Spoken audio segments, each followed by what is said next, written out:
Hey guys, Herbal Prepper here, and today I'm going to show you how to make an endless supply of probiotics. Now, some of you might actually be buying your probiotics, but I strongly recommend making your probiotics. Okay, so some ways that you can make your probiotics is by drinking and making your own fermented drinks.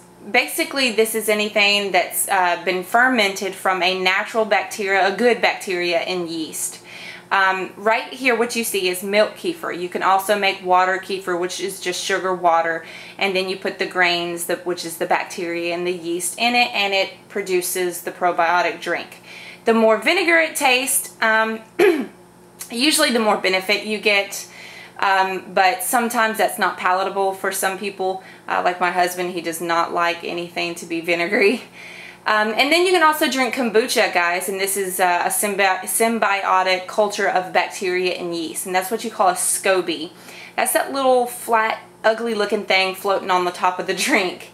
That basically is just bacteria and yeast eating the sugars out of the drink and then producing the probiotics. So I'm going to quickly go over this and show you how to do this. Now, what you see here is store-bought kefir, so I can show you what it's going to look like, and actually I'll go ahead and do that. So I'm going to pour up some store-bought kefir, and I bought this just for the video. So if you look at it, you can see it's like a thick consistency, and it's thick like buttermilk, and this is actually flavored. So let me see, this is honey flavor. So you can flavor it yourself. You can do banana flavor, you can do honey flavor, you can add yogurt to it, you can blend it up with fruits and vegetables, whatever you want to do.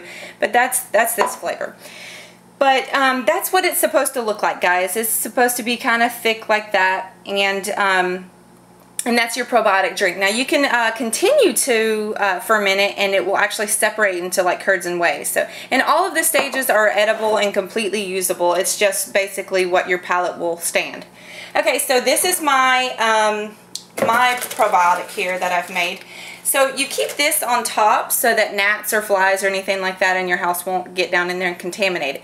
You want to have really clean fingers, guys, if you're going to do this, because well, you don't want to contaminate it as well. And I always like to use a wooden spoon, and you want to make sure that you're not using anything that's going to react. This is plastic, so don't get any metals, anything that's going to react. Don't put it in anything that's going to react, so no metal lids or anything of that nature. Okay, so what I'm fixing to do here is I'm fixing to strain this off and show you guys what it's supposed to look like at the bottom. Okay, so let me just put that down here for a second. Alright, so whenever you're done fermenting, which is about 24 hours, you'll pour this. I like to pour it in a funnel through the little sieve here. And basically you just want to shake it, and if it doesn't want to go down because of the grains, then you just kind of move it down. And typically, guys, depending on the strain that you have, and I mean, unless you have a lab test, you're really not going to know what strain you have. But depending on the strain that you have will depend on how much milk per grains that you want to do. You'll just kind of have to test it, and you know, it also depends on the type of milk that you're using. If you're using goat's milk, cow's milk, whole milk, nut milk. Now, a quick word on that, guys, you don't want to do coconut milk or nut milk for too long, because the grains actually like to have animal milk, so it has more lactate in it, so they typically will do well, you know, 2 or 3 batches in nut milk, and then you want to put it back into an animal milk. Okay, so I'm going to quickly try to show you this. Let me set this down because I have to watch out for the gnats. I don't want them to, they love it. Okay, so this is what the grains are supposed to look like. So they're not really grains, guys. They look kind of like little cauliflower pieces. But that's a lot of grains.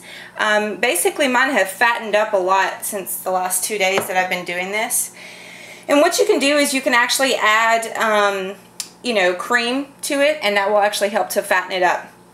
So basically, guys, your next step is you want to take your grains and you want to pop them right into your next container, and then you want to pour your milk. Now this is goat's milk, So then you want to pour your milk right over the top of it. And again, you want to give or take, let's say 1 teaspoon to about every quart. So, and I'm just doing this just to kind of show you guys, but depending on the taste that you like it, if you like it more sweet and less fermented, so to speak, then you will add more milk. If you want it to be more yeasty or more you know, vinegary, you can do less milk. Also the time that you actually let this ferment. So basically what you'll do here, and you can actually give this just a quick little stir if you want to.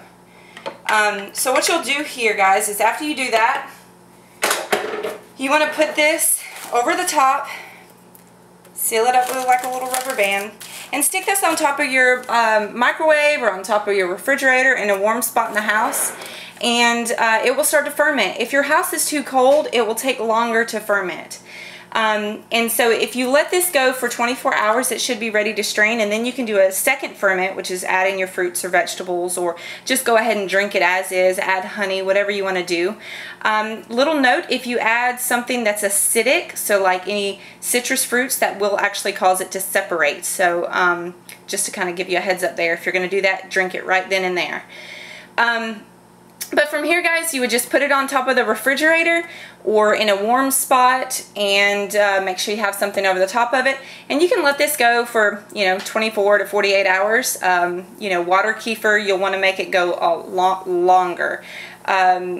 Milk kefir, it will actually separate into curds and wheys, and so like I said, that's okay, but it does become less palatable for some people. So guys, that's a quick note on how to make your own milk kefir, which is a natural probiotic drink. And those little grains that I showed you will last forever and ever, and they will grow. And then what you can do is you can part them off and either make multiple batches or give some to a friend. So this is something that you buy once at, you know, let me see, culturesforhealth.com, or you can get it from a friend, and it keeps on giving. So guys, here is your way of getting your probiotics in year-round, and you can actually store this up and stock it. So guys, I hope the video is a blessing to you. Until next time.